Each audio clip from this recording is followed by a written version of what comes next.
Tšau! Tšau! Me oleme nüüd Tais olnud juba 2 nädalat, aga mõtlesime, et teeme ühe video palist. Ma vist teen siia juurde ka postituse, et Olivia juba tegi oma pali postituse, see oli selline hästi palju sisaldas tema tundeid, emotsioone sellest saarest. Aga võib-olla tänases räägime väheks asjadest, mida palil teha ja kuhu minna. Kuigi see ei tule selline klassikaline vaatamisväärsuste postitus või video, sellepärast, et me väga palju vaatamisväärsusi seal nagu ei näinudki või tähendab, seal olid olemas, aga me ei käinud neid vaatamas. No, me lihtsalt nagu kulgesime, minu meelest oli hästi lahe lihtsalt seal kulgeda. Et seal ei peagi kuskil käima, seal kõik oli lihtsalt olemas, ilus. Ma tegin nimekirja endale. Sul on peas nimekiri, et hakkame siis järjestikku panema. Ma panen number 1, mis on Palisaarel, mida peab nägema, kui sa lähed Palisaarele? Number 1, ma ei oska niimoodi öelda. See lihtsalt, mine ükskõik kuhu sa leiad sealt, ma ütlen enda kogemust, ma ütlen, ta on tõesti nagu muinasjutusaar, et kindlasti ta avaneb kõigile erinevalt, aga minule kohe lennujaamast tulles oligi see avaldas nii muljet, et see linn on üles ehitatud hoopis teistmoodi kui tavalised linnad, et mind väga võlus linna loogika, et on majad, aga on ka põllud ja on hästi palju rohelust ja et ei ole kõrgeid maju, vaid ongi sellised templilaadsed, sellised nagu muinasjutulossid kõigil väiksed. Me räägime praegu Ubudist, aga 2 suuremat linna on Denpasar ja Ubud, aga Denpasar on ka vist umbes samasugune. No kuigi seal see ei ole võib-olla nii, et seal on rohkem inimesi, seal on rohkem võib-olla turiste ka või selline, ütleme, ta on natuke euroopalikum, aga muidu Ubud on väga süke, mida linna serva poole, seda selliseks, Ühesõnaga, see ülesehitus ei ole see klassikaline meie euroopalik ülesehitus või nagu paljudes teises riikides ka kuskil Ladina-Ameerikas ükstapuha, et on suur kuskil mingi kirik või mingi plats või mingi mingi muuseum ja siis selle ümber lähevad mingid kvartalid, kesklinn, mingid turud ja nii edasi. Et Ubud on selline... Et üldse autod pääsevad igale poole sõitma, et see on hästi autokeskned on linnad, aga seal on nagu suured teed ainult jooksevad läbi selle linna kuidagi soontena, aga seal linnas on hästi palju kõrvaltänavaid, kus üldse autod ei mahugi ja rollerid ka selle ei sõida, nii et on vaikne linn. Tegelikult nad sõidavad seal, isegi meie hotelli juurde seal, kus oli sõits, aga tal on seal vähe ruumi ja seal on aeglaselt liikavad. Ütleme, mind võluski see, mulle meeldivad muidu linnad ja ma olen suht nagu vaimustus ka pilvelõhkujatest ja see, aga mulle väga meeldis see Ubudi linna formaat, et see oli nagu linn ja maa koos just ideaalses tasakaalus, sellepärast, et mulle nagu siuke puhas lihtsalt maa ka ei meeldi, et kus on nagu liiga agraarne. Jah, just. Ja seal on veel need, mis mulle väga meeldisid, oli kiviteed igal pool, et riisipõldude vahel ja niimoodi sa saad täiesti kuiva ja puhta jalaga kõndida, olla siiski nagu maal, aga samas nagu linnatänav. Kitsad sellised. No nii, see on siis sinu see valik number 1 ja mina paneks, see väga lähedal seotud sellega on eelkõige linnailu, või ütleme üldse arhitektuuriline ilu siis, sellepärast, et ka maal oli väga ilusad maju, kui me elasime külas, et eelkõige see paistab silma just majadest, et nad on sellised, üldse need on nagu ruudukujulised kõik asjad, et see on selline mingi esteetika, et selline mingi loogika on asjadel, et kõik need katuse ülesehitused, majade proportsioonid, siis see, et igas hoovis on tempel, et maja uks või värava uks on äärmiselt uhke kullaga, puidust nikerdustega, väga-väga ilusad, kusjuures mitte ja mingil uhkel muuseumil võib olla praktiliselt sama uhke uks, kui on mingil tavalisel kodul kellegil, on ju. Nii et ju siis kohalikult väga palju panustavad sellesse, et ma arvan, et mõnikord oli ka seal külas näha, et maja ei olnudki võib-olla nii uhke, aga värav oli uhke ja see oli tõesti ilus, et mitte selles mõttes lihtsalt, et plörts-plärts kulda peale, see on uhke. Ja ilul on nagu ja esteetikal on seal hästi, kuidagi see on hästi võimsalt seal, et seal ei ole selliseid juhuslikke asju või vähemalt mulle tundus, et me ei näinud, võib-olla Temposaris oli sellist räpasust ka, aga mulle jah meeldis see, et miks seal hea on olla, ma arvangi, nagu sa ütlesid, et proportsioonid on kuidagi väga rahustavad, et sa oledki seal ja sellised püramiidid katused ja kõik nad on kuidagi selles mõttes sarnased, igalühel on mingi oma detail, aga nad kuidagi inimene nendesse mõõtkavadesse kuidagi või vähemalt minule hästi see sobis, tundub, et ka sinul kuidagi seal oli väga rahustav olla, et mõnikord sa linnas kõnnid siin ka, me oleme praegu Bangkokis, siis kõik ei ole ja osad majad, mis on võib-olla ilusad, teine maja kõrval, ta rikub selle kaos on ja seal on nagu rahulik korrapärasus ja kujud, kui me sisse sõitsime lennujaamas sõitsime Tempasari ja kulgesime Ubudi taksoga, siis me vaatasime, et okei, tee ääres on hästi palju mingit puutöökodasid, metallitöökodasid, kivitöökodasid, teevad mingeid kujusid, mingeid skulptuure, et mis värk sellega on, mõtlesime, kes neid ostab, et turistid, kuidas nad viivad neid suuri kujusid minema, tuleb välja, et kohalikud ise ostavadki. Ja muidugi turistid ostavad ka võib-olla mingeid väiksemaid asju või siis lasevad tuua kuidagi mõne üksiku, aga enamus neid ostavad kohalikud. Nad väga palju investeerivad nii-öelda sellesse ilusse, et igasugused skulptuurid, väiksed, suured, uhkemad, uuemeelsemad, ütleme, traditsioonilisemad on igal pool olemas. Et iga aia juures, iga värava juures, hoovis, et neid väga austatakse või need on väga nagu moes seal. Ja need on tõesti ilusad. Et need sellist kitsi või sellist äärmiselt vähe, et see ei ole selline sellist lõbusat mängulisust on, aga nad on kuidagi esteetiliselt kõik. Selles mõttes halvas mõttes aiapäkapikkude värk see ei ole, et nad on kuidagi no offense aiapäkapikkude fännidele. Aga need on väga lahedad aga see ühesõnaga, see ei ole selline nagu odav, vaid see kuidagi on väga mul tulid siis konnad, mis on võib-olla koled. Ei, ma mõtlen, et seal on ka konnad. Mitte nende konnad. Mitte nende konnad, jah. Et ma ütlengi, et seal kuidagi neil see tunnetus on nagu väga hea maitsega koht maailmas. Nii, number 3, mis paned? Me rääkisime praegu siis linna ülesehitusest, me rääkisime kujudest, mida tasub kindlasti vaadata ja arhitektuuri nautida. Sa ütlesid juba 3 minu eest, või tähendab 2 oli veel kujud või? Nii. 2, mina paneks tegelikult 2. Kujud eraldi.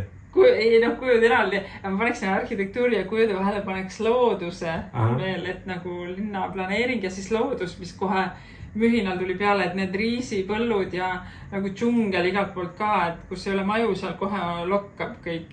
Ja minule eriti templipuu õied, ma tean, terves Aasias õitseb templipuu, aga seal oli erakordselt palju seda puud ja see lõhnab ja need lilled kukuvad maha ja võt see on minu jaoks teine see, miks ta on nagu muinasjutulne. Et kui sa tuled sellesse ilusasse ruumi, kus on kõik need proportsionaalsed majad ja siis sinna pannakse veel hästi palju lilli maha. Ja siis tuleksid kujud 3. Minu vedena. Et kindlasti see loodus on nagu väga võimsalt ja nad väga austavad loodust, et need lilled on, sellest sa räägid veel, sul on oma punkt, et kuhu nad igal poole lilli panevad, aga näiteks kui meie tulime hotelli, siis meil esimeses hotellis oligi pandud igale poole lilli neid samu templipõisi. Esiteks nad on ilusad, värsked, loovad piduliku tunde, aga nad nagu pühitsevad sellega sisse, et tere tulemast, et sul on see lilledega palistatud. No ja loodusest rääkidest, siis ma selles mõttes ei ole nõus, et sa oled seal mitu korda kirjutanud blogipostus, et nad väga austavad loodust, et see osaliselt on, aga tegelikult ka looduse suhtes vahepeal käitutakse võib-olla halvasti, et kas vaata, kui me sõitsime tagasi, me nägime, ütleme, kui me elasime seal külas, me nägime esiteks seal samas külas, kus ei ole üldse turiste, et see on enda kohalike inimeste siis ütleme selline black, et lihtsalt looduses oli väga palju prahtiga visatud, näiteks mingid kilekotte, plastikpudeleid, mida iganes.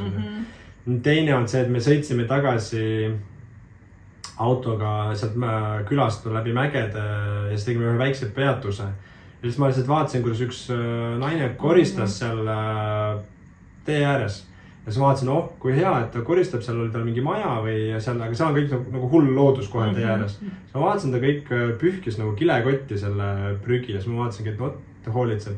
Aga siis lõpuks see prügikott koos selle prügiga rändas sinna puude vahele või kuhugile. Ja siis ma vaatasin küll, et okei, et...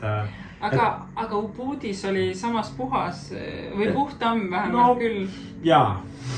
Võib-olla on ka mul lihtsalt mingi uduloor. Sul on roosad prillid, jah. Et selles mõttes, et üldse loodus on üsna intensiivne palju. Ma arvan üldse paljudes Aasia riikides, kus me olime, vaata, kas Malaisias oli ka nagu, et muru oli kollane või seal ei olnud või Mehhikos näiteks oligi, et pidi kastma on ju palju, sest palil ei pidanud, et seal on niiskus palju. No jah, aedega kasvata, aga ütleme, loodus on intensiivne, et ta tegelikult tungib igale poole, nii taimed kui igasugused elukad. Et sa ei pea väga muretsema selle pärast, et loodus midagi tegemata jätab, et ta ronib igale poole. Mis nad ütlesid seal, kes meil tuttavad rääkisid, et mitu saaki sibulaid saab aastas võtta? 3 või 5. Ja ühesõnaga taimed ja kõik see kõik vohab ja kasvab.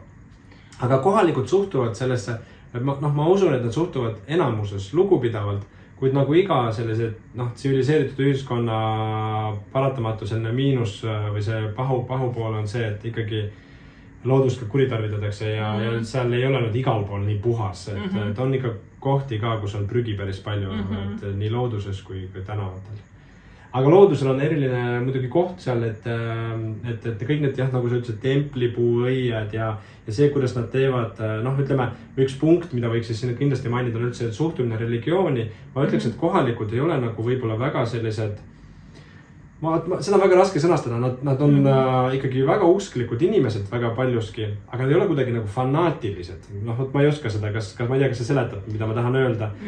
Enamus usust on siis pali hinduism, millest me räägime. Ja see on kohalik variant siis hinduismist, kus on siis segunenud nende oma mingi selline variant on ju. Aga nad teevad kõiki need rituaale igapäevaselt ja väga, ütleme niimoodi järjekindlalt, et mingid need, mis on need toit ja andamid, toit ja lilled, mis pannakse ja joogikesed ja igasugused asjad on ju sellised punutud, need sellised väiksed korvikesed, et seda peab iga päev tegema. Taksojuht ütles, sa võid lõuna ajal teha seda, aga tegelikult sa pead ikka ära tegema selle iga päev. Aga samas ma ei, kuidagi võib-olla see on see, et nad on, seal on ka ikkagi multikultuurne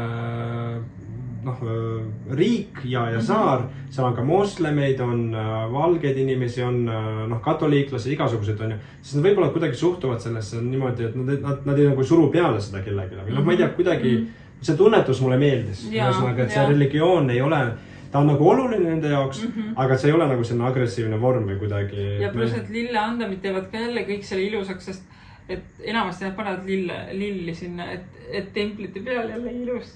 Et nad kaunistavad seda ka oma saart. Ei tahan teile midagi öelda halba teiste religioonide kohta, aga ütleme, et see on väga kaunis nendel. Ja kui me näiteks jalutasime küla tänaval õhtul, kui üks vana proua oli seal oma maja tänava ääres või seal sellises nagu värava juures. Ja siis ta lihtsalt, need on hästi armsad liigutused, mis nad teevad. Sõrmeotste vahele panevad need lilled. Ja siis need kuidagi mingi selline liigutus ja see kõik oli nii armas kuidagi. Ja samas ta viipas meile. See oligi jälle see, et sa võid katkestada oma palve, et möödujatele lihtsalt naeretada, lehvitada. Et selles mõttes see oli okei, sest jah, sellist, enamasti on usk on selline väga tõsine ja peab olema, on ju, et ei tohi umbes... Kui midagi vahele tuleb, siis mingil juhul ei tohi katkestada. Ta kuidagi võtavad küll seda nagu tõsiselt, aga kuidagi easy't. Ma ei oska sõnastada seda teisiti paremini. Tunnetus oli hea. Tunnetus oli hea. No nii, mis veel? Kõik. Mul on midagi enam head selle Palisaari kohta. Ei, need ongi nagu põhilised asjad. Ma ütlen ühe asja ära, et sa kindlasti nõustud. Inimesed ise.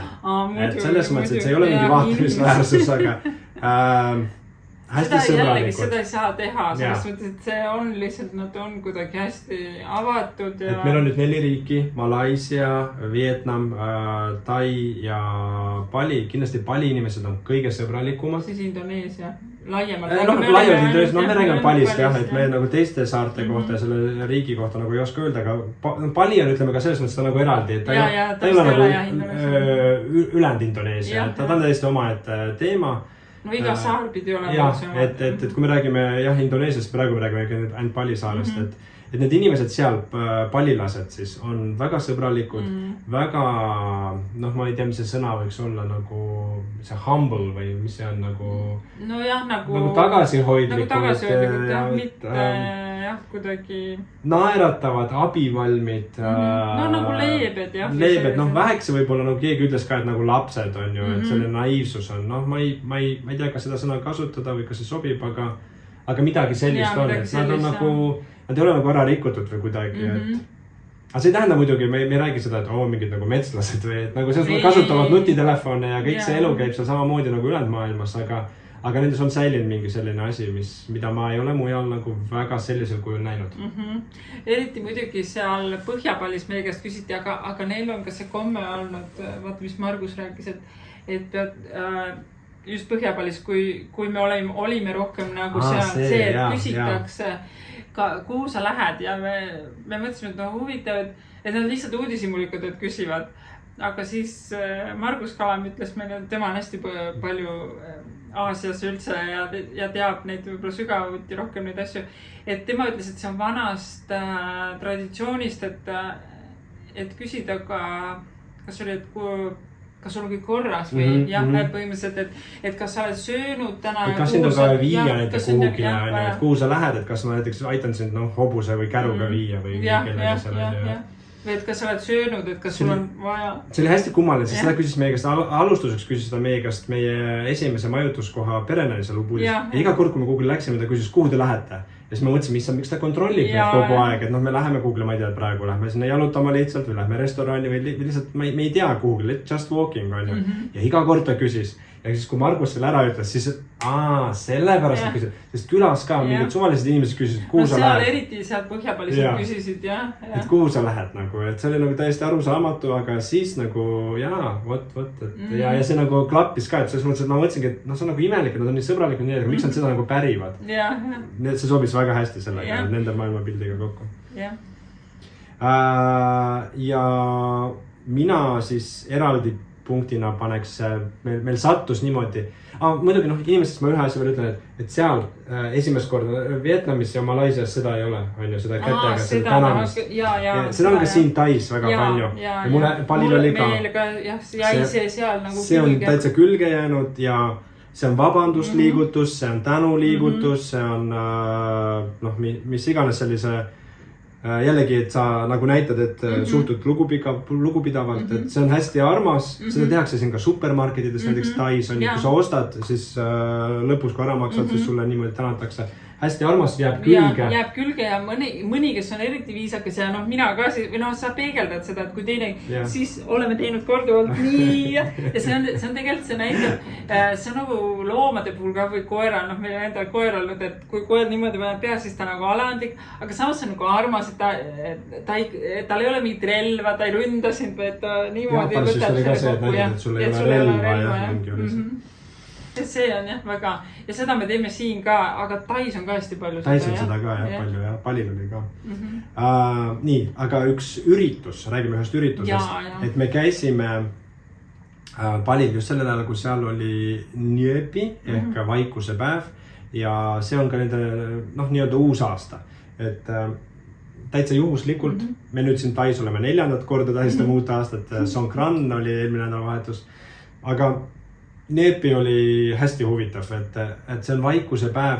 Ja neil on ka, ma ütlen vahele, neil on ka teistmoodi aastaarv, et selle järgi algas siis 1945 aasta. Jah, 1945 algas. Sinu ema sünni aasta. Just. Tšau, Helgi. Aga selle kohta mul pikem postitus ka olemas blogis, kes tahab, saab lugeda, aga see oli hästi kihvt, ühesõnaga päevale eelneb, ma pikalt hakkasin rääkima, eelneb suur paraad või ütleme selline festival, kus on siis need suured kujud tehtud, mida nad ise teevad, sellised suured kollid, teemonid.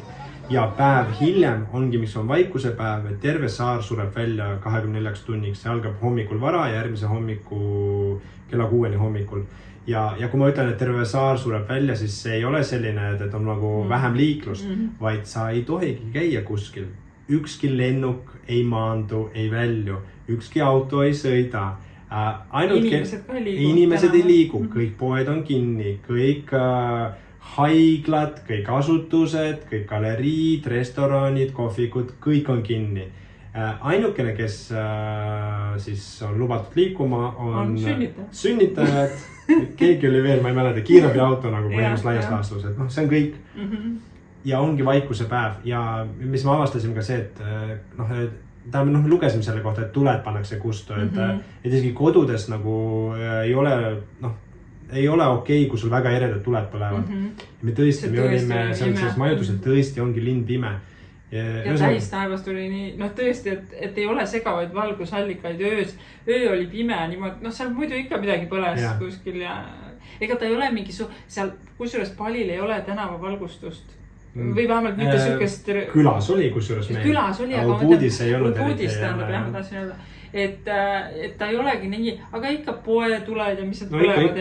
Aga siis, kui sellel ööl oli tõesti pime. Ühesõnaga, kui te satute, peate vaatama, see on liikuv püha, aga kui te satute Palile nendel kuupäevadel, siis see on väga omamoodi kogemus ja tõesti julgen soovitada. Ja tegeletakse siis kodus peaks tegema nagu mediteerimise või sellise enda sisse vaatamisega, mis oli väga huvitav. Pool päeva mina olen jumala närvis, sellepärast mulle tundus, et ma pean olema. Aga siis sadas kuidagi vihma ja kuidagi hästi rahustav tunne tuli õhtuks, et võib-olla ongi selline, et sa teed mingi pausi. Mis on minu meelest uusaasta puhul mulle selline jälle nii meeldis, et ei tehta suurt pauku, vaid just need kujudega ka nagu justkui oli möll, aga see oli ka kuidagi selline ei karjutud ja ei tehtud mingit sellist võib-olla tantsimine. Ja mingi kell 11 või kõik oli juba läbi, jah, siuke vaikselt suubus. Sest need kujusid, nad möllasid nendega nii kaua. No ütleme nii, et 1. jaanuaril on Eestis ka vaikus, sellepärast on pohmell ja kõik puhkavad välja ja vaatavad, söövad oma salatit ja vaatavad endasse televiisorisse. Kuid seal on see on teistmoodi. Ühesõnaga see on ikka täielik vaikus ja täielik lockdown 9 ööpäevaks. On sul veel punkte? Mul siin veel on. Ja ei ütle sina. Monkey Forest. See oli jube. See tundub võib-olla nagu see on väikse turistikas, aga samas see oli nagu väga huvitav kogemus. Jälle sisemine laps saab möllata. Sisemine laps saab möllata. On olemas hästi populaarne koht, väga palju turiste seal käib muidugi. Selline, ütleme, suur nagu park, päris suur, kus on siis üle 1200 ahvi. Ja nad on seal kõik vabalt liikumas. Vabalt, kui ma ütlen vabalt, siis ma tõesti mõtlen seda, et seal ei ole mingit nagu võrke või piirdeid. Et selles mõttes, et meil sõbrad, kes olid ka seal saarel, ütlesidki, et nad kuulsid, et seal lähedal olevate majutuste ja restoranide juures on veidi võib-olla isegi keeruline olla, sest ahvid käivad ka pargist välja ja nad lihtsalt varastavad ja röövivad seal asju. Et need ahvid on nagu hullult naglad. Ja neid ei tasu võib-olla niimoodi provotseerida, neid on seal tõesti palju, aga huvitav on seal jalutada nende vahel ja vaadata neid. Aga väheks on... Ärge pange selga mingeid rippuvaid asju selles mõttes, et kui mul oli mingid tutikestega kleit, siis ma sain teile selle kogemuse juba Malaisias, kui ahv üritas haarata mu selgusabast, sest mul mingid tutid rippusid nad kõik ja sellist liigu üldse... ahvi selfist ka räägid või? Ahvi selfie ajal öeldi ka, et ärge midagi puuduge. Ahv ikkagi ronis ja hakkas mul neid nööpe, see sama kleit hakkas neid nööpe kiskuma. Ma ei tea, sul kiskus ka midagi pannalt või mingit? Ma ei tea, ma mõtlesin, et ma tõusen püsti, aga selle peale see fotograaf. Ühesõnaga, see on see ahvi selfie tegemise võimalus. Ja see on võib-olla kõige huvitav. See on populaarne ja meie jaoks ta oli selline, Miika juba nagu veits kartis, sina olid ka veits pinges. No meie olime terve aegse pinges seal. Naised olid pinges ahvipargis. Et ühesõnaga, nendega ei tohi nagu äkiliselt liigutada, sest ahvid on tugevad ja teravate hammastega ja seda rääkis ka meile jällegi sõber Margus, et et ta ütles, et talle ei meeldi nagu, et ahvid võivad olla ettearvamatud ka üsnagi. Ja hammustus võib minna halvaks. Jah, et tasub ühesõnaga, aga see on ikkagi huvitav, seal on lahe seal jalutada. Mida ma sain veel, et silma ka ei tohi vaadata. Vaata, koeral on just, et koera endale allutada saab pigem otsid temaga. Aga siin oli jah, me üritasime siis käia niimoodi, et need ahvid tõesti igalt poolt ju ronisid üle tee ja nad kogu aeg, pigem oleme meie neile kuidagi vaatamisväärsused. Jaa. Nüüd ma ei tea, mul on piinlik öelda, ma ei tea, mis selle kuju nimi on, aga me käisime vaatamas Bali kõige suuremat kuju. Jaa, nüüd ootame. No me kuvame teile siin videos. See on lahe päris, jah, et ta on nagu tõesti nagu monumentaalne, et ta on maailmas 17 kõrguselt. 120. No, ei ole mõtet valetama, paneme kirja sinna. Ta on suur ja nüüd mind häirib, et mul ei tule see nimi meelde, ma kirjutasin seda. No okei, kirjutad siis. No seal on see jumalus, kes ronis sellele Vishnu ronis kotkale selga on ju, et midagi valetas talle, et tal on vaja selle pärast ja siis erandjuhul, aga pärast on sellised sõpradeks, ma lugesin ja et see lind nagu, või lind jumal siis nagu armas. Algul valetas talle kokku mingid jamasid, siis kasutas seda Uberina ja siis pärast et sõpradeks. Ja see kujuga oli lahe see, et mind üldse tõmbavad need suured kujud, ma tahan kuidagi minna saas, ma nagu kardan neid või niimoodi, sest nad tekitavad kuidagi sellist. Aga see kuju mõjus hästi rahustavalt jällegi, et kogu see Palisaar, no nad ikkagi kuidagi suudavad selle nüüd kokku võtta, et see kuju tõmbas mind ja ta oli rahustav, kui me sinna jõudsime kohale, aga huvitav oli see, mida ma lugesin selle kohta, et jälle need usuliidrid saarel ütlesid, et nad ei olnud sellega rahul, et see ja see on nii palilik, ma tajusin olles seal olnud, et nad kartsid, et saare hingeline või siuke vaimne spirituaalne tasakaal läheb välja, kuna midagi nii suurt sinna tekib. Ja see on nii pali selles mõttes, et ongi, et sinna ei tohiks ehitada mingid suuri hooneid rohkem, et las see Vishnu kuju olla, aga ta ei tohiks jah, võib-olla sinna midagi rohkem teha. No olgu öeldud, et kuigi Palil elab mingi vist, ma ei taha nüüd valetada, ma arvan, et see oli 4 miljonit inimest. Jah, oli küll. Siis seal ei ole praktiliselt üldse kõrghooneid. Selles mõttes, et kõige kõrgemad hooned ongi mingi 10 korrust, aga neid on nii vähe. Need on mingid üksikud Tempasaaris on ju. Enamus majad on sellised 1, 2, 3 korrust on kõige rohkem on ju, et 2 korrusest jah. Aga saar on tihedalt asustud. Ta on täis jah. Aga samas seal ei teki sellist nagu vaata on linnas mõnikord, seal ei teki seda tunnet, et ta oleks pinges või tihe. See on see tasakaal. Seal samas kuju juures me nägime seda nende traditsioonilist tantsu. See on väga ilus ja me ühel õhtul jalutades ühest restoranist koju, ma ei tea, ma arvan, see oli mingi proov, äkki või tantsuproov ja me nägime ka seda. See on väga ilus ja kahjuks meil ei õnnestunud seda näha niimoodi eraldi kuskil. Ma tean, et neid tantsuetendusi on Palisaarel, kindlasti on asi, mida vaadata. Et nad ei tantsi ainult kehaga, nad tantsivad silmadega, silmad on seal hästi olulised. Kostüümid ja need mingid sõrmede pikendused ja need maskid ja igast asjad on ja meik ja kõik see asi. No öös on väga ilus, et see on nagu kihvt. Üks asi, mida sina ei tulnud too päev meiega, me käisime Mikagas vaatamas ühte koske ja ma olen aru saanud, et koski on palju saarel, aga meie tookord nagu, ma ei tea, väga muljet ei avaldanud, ütlen ausalt. Võib-olla mitte too just konkreetne. Ja oli päris palju rahvast ikkagi seal ja ühesõnaga ei tundnud nagu mingi super asi, aga kindlasti seal saarel on väga palju ilusaid koski. Üks asi jällegi, mida meie ei saanud väga nautida seda vaadet on, meie kandis olid riisipõllud, aga need klassikalised astmelised riisipõllud, mida on Palisaarel olemas ja väga palju. Kuidagi nii juhtus, et meie neid otseselt ei näinud. Tagasi sõites sealt Põhjapallilt me autost vilksatamisi nägime, aga kuna meil oli kiire ja meil oli väga käänuline ja keeruline tee tagasi, siis me lihtsalt ei peatanud ja me ei saanudki neid näha.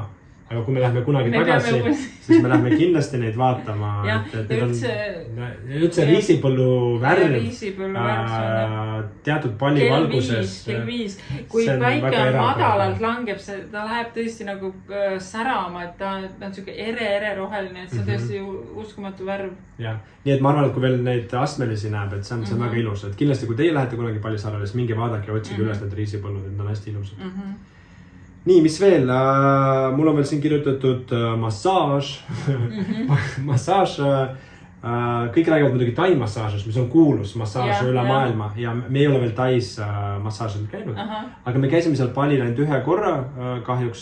Ta on seal väga soodne ja kindlasti soovitame, et väga paljudes nendes, Tempassaaris oli hästi palju neid massaažisalonge. Me kõik kolmekesi käisime, mingi tund aega olime ja see läks maksma koos jootrahaga 20 €.